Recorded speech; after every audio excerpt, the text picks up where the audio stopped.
one of the things that I sort of concluded, having ridden now the Ultraviolet and the Raptee, is that when they're building large battery packs, and this is a 7 kilo battery pack, Ultraviolet is also 7 and 10. When you build these large battery packs, the most convenient form factor engineering wise is a suitcase, effectively. And ironically, somebody came with a black suitcase with ribs on it. And when I saw the battery pack on its own in the factory, my first reaction was, oh, that suitcase. But the suitcase is convenient because it gives you the form factor. It's a cuboid. But once the cuboid is made, it has lots of efficiency and safety and IP67, all the drama has happened. Now the chassis guy has one heavy, dense mass that he has to place. And that becomes super challenging. One of the challenges that you will hear with two-wheelers, especially motorcycles in electric, is center of gravity is too low. In a car, we say low is good. And then when you go to crash test, you realize that EV skateboards will flip other cars because that car's center of gravity is high, the EV's is low, so it basically goes under and flips the other car, right? On a motorcycle, stability can come from a low COG, which is what Harley Davidsons do to you. And taking a large Harley Davidson, making a U-turn and not feeling like you have to put your foot down is absolutely down to the low COG. But that's also the reason why they don't turn so well. And you'll constantly hear in MotoGP, for example, that the center of gravity was raised. Because when you raise the center of gravity, the motorcycle leans quicker. So when you get heavy motorcycles like this is a 180 kilo motorcycle. And because the battery pack is slightly smaller, etc., it's a little bit lighter than the Ultraviolet, right? And to me, don't think of Ultraviolet as a competitor, more as a reference point for now. When you ride this motorcycle, when you start to lean, it feels like I'm doing a lot of work. When you go straight, it feels like, oh, this is so easy. So therefore, Commuter, low center of gravity, doesn't lean quite that naturally low. Yeah, it's okay.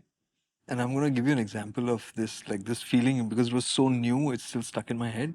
Like when we first rode the Ultraviolets, the F77 on the racetrack, which was Chennai. And it was strange in so many ways, right? Because no gears, you're out on a racetrack, sport bike, all of that. And I remember around the track, the strange feeling was when you're picking the bike up, like you've got it leaned over on this side, and you're picking it up. You start picking it up, and when it comes to the top, and you want to take it down to the other side, when it comes to the top here, that momentum just kind of fades away because that center of gravity is so low. You've pulled it up till here, it actually doesn't have the momentum then to kind of carry on the other side. So that fluidity that you're used to. So it may feel quick in some ways, but it just feels strange and unnatural in other ways, right? So you can have that adjustability, but not the smoothness that you're used to. So it's a very strange kind of feeling, and it is with EVs that will be a challenge for as the battery packs get larger. Yeah, and I'm getting through this as quickly as I can because the heart of the story is the electrics. It is not the frame. So if you're thinking of buying a Raptee T30, you're buying a competent commuter. Okay, since you brought the buying part up, where all is it available? Chennai and Bengaluru will be the first showrooms. Chennai, I think, is open, company owned. It's at the factory. We saw the dealership. And the Bengaluru one is either already open by the time you see this or will open shortly. Okay. And as usual, it's an experience center and whatever.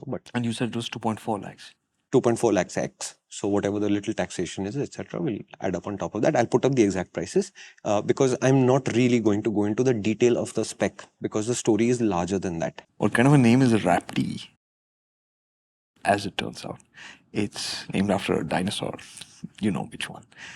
That's not the only strange and surprising thing about the Raptee T30. There's lots more, and you can catch up on the entire conversation that I had with Shumi, and that's playing on the MotorInc app right now, which as always is free to download, and you can watch this episode there for free as well.